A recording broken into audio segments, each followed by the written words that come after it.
இந்த தற்குறி திருமாவளவன் சமீபத்தில் ஒரு கருத்தை பதிவிட்டிருந்தார். என்ன கருத்தை பதிவிட்டிருந்தார்னா, அதாவது இந்து மதத்தை ஆங்கிலேயர்கள் தான் தோற்றுவித்தார்கள், ஆங்கிலேயர் வருகைக்கு பிறகு தான் இந்து மதம் என்ற ஒரு கூற்றே, ஒரு மதமே உருவானதுன்னு சொன்னார்.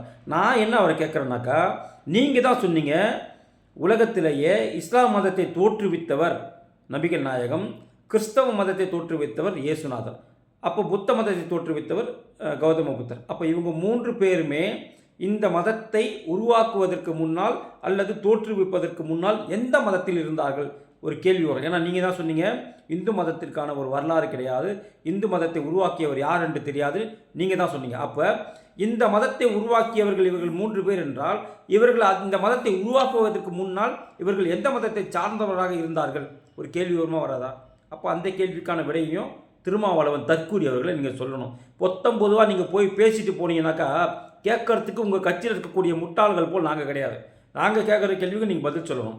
அப்போ இந்து மதத்திற்கு வரலாறு கிடையாது, இந்து மதம் யார் தோற்றுவித்தார்கள் தெரியாது என்று சொல்லும் நீங்கள், இந்த மதத்தை தோற்றுவித்த இந்த மூவரும் இதற்கு முன்னால் எந்த மதத்தில் இருந்தார்கள், அதற்கு முன்னால் இருந்த மக்கள் எந்த மதத்தை தழுவினார்கள், எந்த மதத்தை கடைபிடித்தார்கள் என்ற ஒரு வரலாறு இருக்கணும்ல, அதையும் சேர்த்து சொல்லுங்கள்.